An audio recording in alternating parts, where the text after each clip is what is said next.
Hello, dear friends. This is Lloyd Tupper, once again calling you to respond to that which is the Spirit that is within us all, the Spirit that's within me, the Spirit that's within our great city of San Francisco, as we celebrate yet once again this coming Sunday, the 29th of January, Sunday afternoons in the city.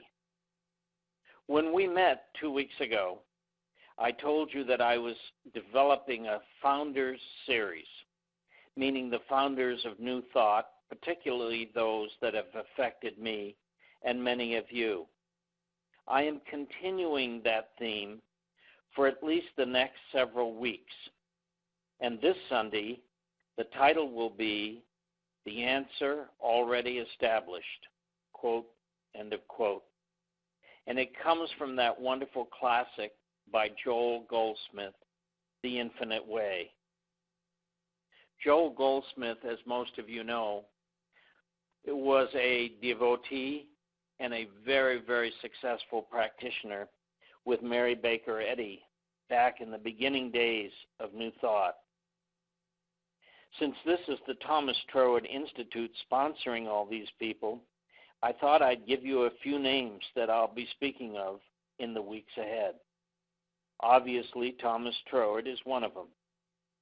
Phineas Parkes Quimby, Melinda Kramer, whom we spoke about 2 Sundays ago, the Queen herself, Mary Baker Eddy, Joel Goldsmith, Emma Curtis Hopkins, Nora Brooks, Emily Cady, Ernest Holmes, Frederick Bales, Robert Bitzer, Raymond Charles Barker, Emmett Fox, and Charles and Myrtle Fillmore. I'm sure there'll be others, and I'm sure you will have suggestions that I speak about others that are pertinent and very personal and helpful to you. I welcome your input. But I want you to realize something, that this title embarks to create within us all. I will repeat it again. The answer already established. What that is simply this. There is something within us all. Joel Goldsmith calls it the infinite presence. Ernest Holmes calls it the infinite intelligence. Frederick Bales calls it the infinite wisdom.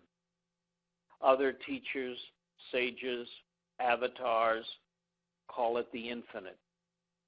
I call it the divine presence, that which lives within and moves through and as, and most importantly, as its creation.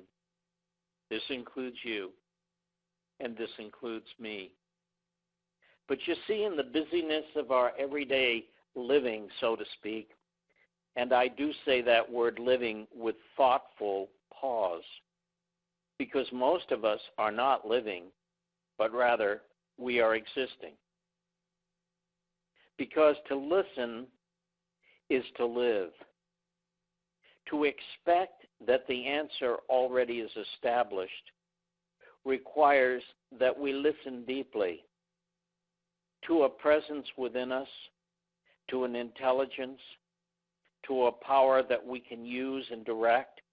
To quote Ernest Holmes, there's a power for good in the universe, and you can use it.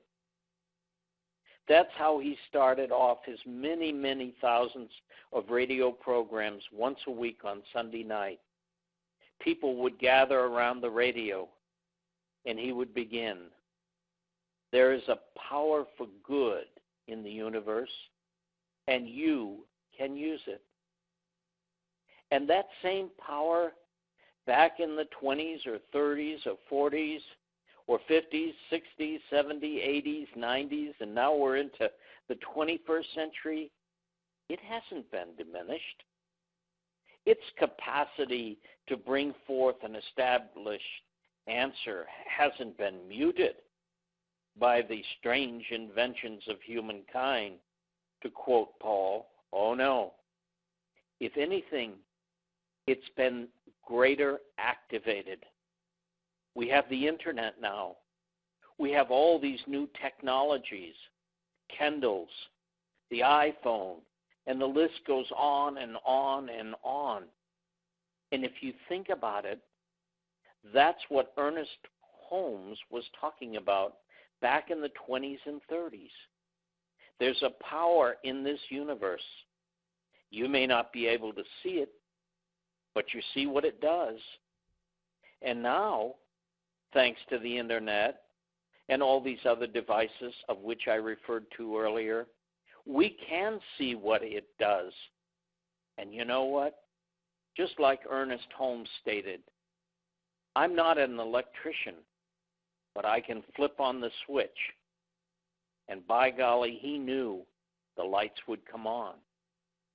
Now, you may not be a so-called expert in the arena of understanding this power greater than we are, but you can go within with a pre-existent expectation that as you deeply listen, that answer that is already established will be lovingly revealed to you, just as it has and it would in the future be available to anyone and everyone who is a true seeker of truth.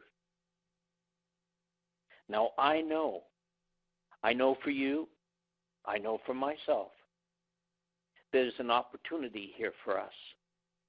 Because as we reestablish and look at these wonderful, wonderful philosophies and ways of life and being that were put into action by all those people that I named earlier, those same philosophies, that same power greater than we are, and that same intelligence that is now working the internet and all the other devices that associate therewith is even more available to us now than it was back then when it was first discovered and spoke of.